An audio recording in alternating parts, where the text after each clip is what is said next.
In a world where Yajirobe, the portly powerful person in the dragon world, got a sense of urgency and an ability to commit to learn how to do good stuff for the world for a change, this leads to many interesting things, including having the likes of Piccolo being completely marginalized and utterly made a fool of, thanks to the likes of Raditz. However, all this comes at a cost, and that's indeed the idea of Piccolo being marginalized and utterly made a fool of. If all hath no fury, then a slug person scorned. In the last part of this story, Raditz's warning regarding his peers being much stronger than he was taken seriously. And even though the likes of Goku and Yajirobe were being quite that bit cautious in their application, it did turn out to be justified. They were right to be conducting said training with their friends, as Nappa and Vegeta were indeed keen to head on over to the likes of Earth to see what was all the fuss about, why Raditz had decided to turn tail and run, and why he made such a paltry effort to throw them off the scent. As that was going on, Yajirobe took purchase of a brand new set of armor to focus on his samurai training and make him something truly unique amongst his compatriots, something that he had not really been focusing on, but he was now. And besides, he was getting bored of being in orange like everybody else. He wanted to stand out, taking pieces from the poor souls that got in his way as a symbol of his domination over them and future enemies, starting off with Raditz, or maybe just bothering annoying people, or better yet both. Kami is still able to talk to the likes of King Yama, and is able to agree with him to send his two strongest warriors over on to Snake Way for training with the likes of King Kai, with Kami not really having the heart to tell Goku the entire truth, that he believed that Raditz was the reason why those two Saiyans were coming and that he'd betrayed them, even though he actually hadn't. Yajirobe knew though, because Kami told him, but he was far too busy getting a head start on the road to the powerful master to tell Goku, enjoying the loneliness of the plains. That is until Goku showed up and ruined his day by simply existing. But he did ease the pain of company a little bit by the presence of some extra food which he had brought with him. Now, several days into their passage through the Way of the Snake, our heroes are feeling emboldened, and despite Yajirobe being, in his own mind, rushed along the path of solitude, he is kind of curious as to the persona of the great King Kai, and the intelligent beings that reside with him, thankfully being few in number as well. Good. A planetoid with only 3 other people on there? Plenty of space to get lost in. Let's resume, shall we? Out in space, Raditz was busy processing the events that transpired that meant that he was going back to Earth with Vegeta and Nappa in tow. What could he have done to stop them from following their desires and going to where his brother was, and utterly wasting him and his friends, because that's exactly what he knew the prince would do. They didn't deserve to face such a fate. But then again, since when did anyone else deserve the fate that them 3 had bestowed upon them? More often than not, the last thing they would ever get was a painful death. He had tried to convince the 2 of them to turn back, do something else, seek new challenges out there, or go find other worlds to conquer in the name of Lord Frieza. Earth wasn't worth it. Now, speaking of, an order from above from the likes of Lord Frieza, that could have been really handy right about now, but their leader had been suspiciously quiet. In this timeline, since Vegeta never heard about the Dragon Balls, and in turn Frieza's goons never looked into the Namekian legend for themselves, since it hadn't come to light, there wasn't really all that much going on with the Empire. It was just ticking along by itself, and thusly, no real orders came their way. It had actually gotten to the point where Frieza pretty much just left Vegeta to it. He was an effective way of purging planets, sometimes before Frieza even took an interest, leaving the rest for the cleanup crew to deal with if he did take an interest. So long as he didn't blow the planet up, he was good. Curses, thought Raditz.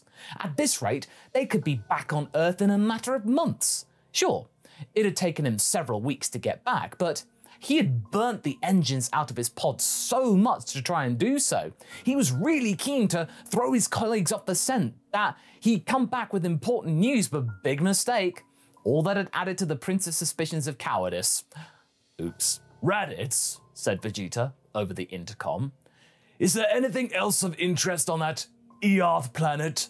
I would hate to have come out all that way to this podunk part of the galaxy to have decimated the populace and its fighters in seconds.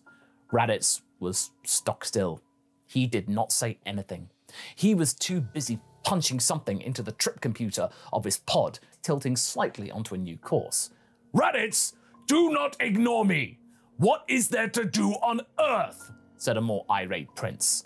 Raditz thought hard about what exactly to say. Well, no.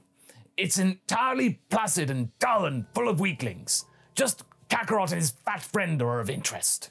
Vegeta accepted the response, and Raditz went back to his data inputting, until Nappa blurted out something. Wait, what about that Namekian you found? Wasn't he kind of strong? Well, for a slug man, that is. That could be fun. Raditz clenched his fist in anger. No, we were so close.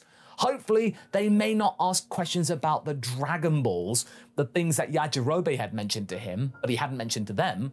According to some legends he had looked up on the way back to Vegeta, they were meant to be wish-granting orbs of legend that supposedly granted any wish that you could possibly want, but had been dismissed as mere flights of fancy. No such things could possibly exist. And besides, there were only a few dozen Namekians left, supposedly them being able to make Dragon Balls, and they were too busy desperately clinging onto life after that starvation scare. Namekian, eh? Said Vegeta with intrigue.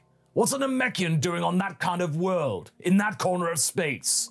I thought they were none other than outside of their home planet. Now, that does sound interesting.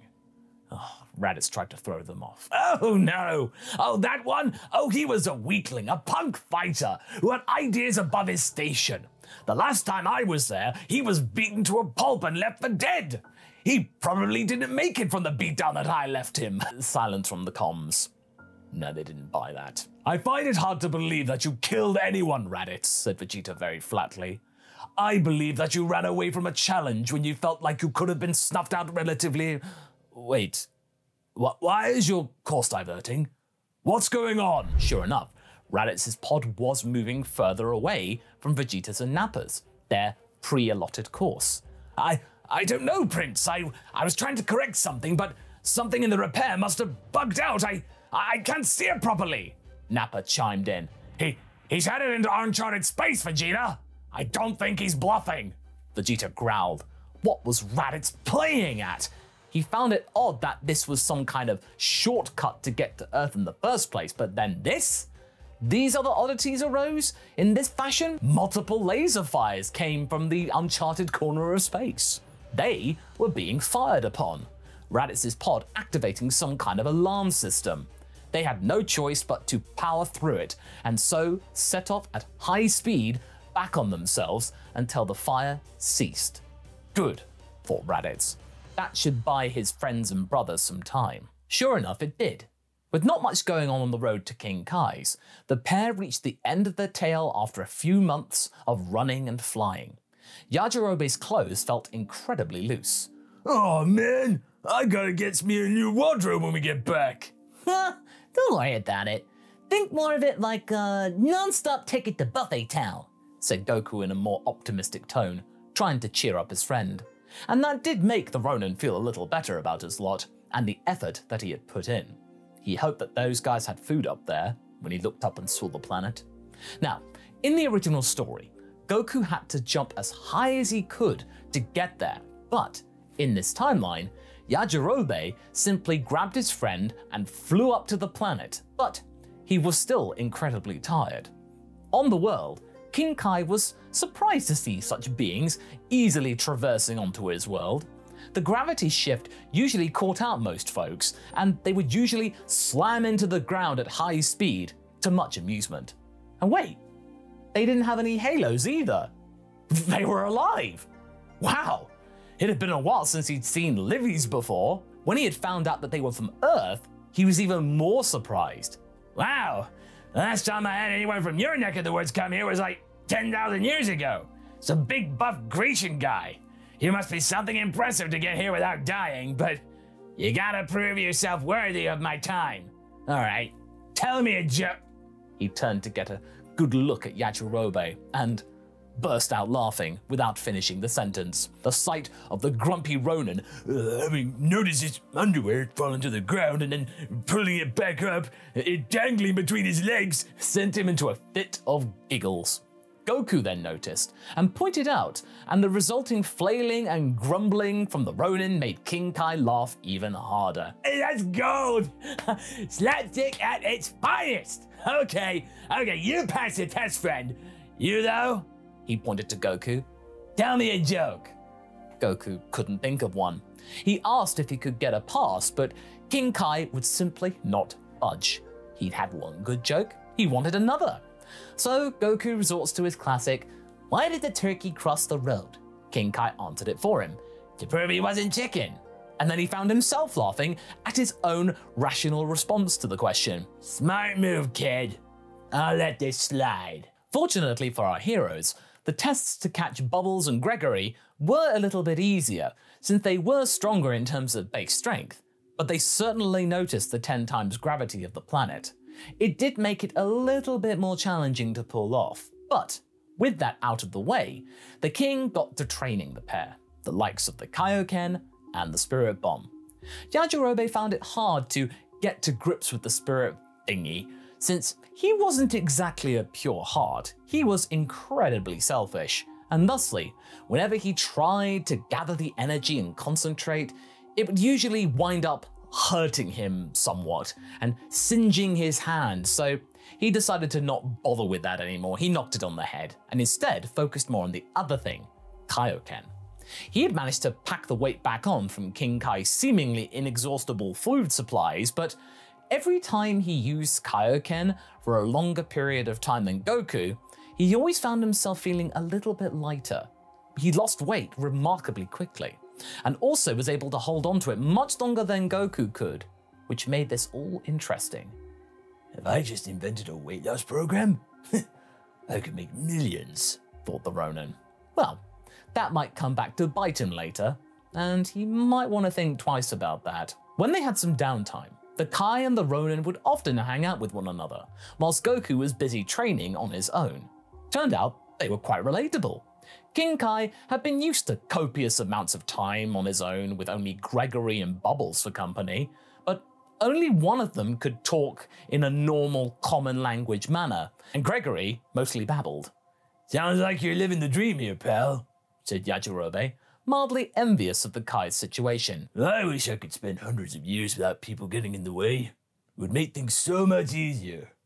The Kai looked to him with a sense of surprise, this coming from a Livy. It ain't all sunshines and rainbows, Yajirobe.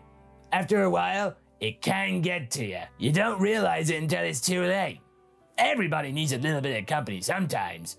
Sure, those two over there, they're not much, but it's enough to stop me from going doolally. Yajirobe shook his head. Nuh-uh, not me. I spent a whole year in a time chamber by myself with no one, and it was the best year of my life. But you had somewhere to go afterward, where there were people. There was an out. Try 500 years on your own, pal. It's a ride. The Ronin thought about this. 500 years. Maybe that was a long time.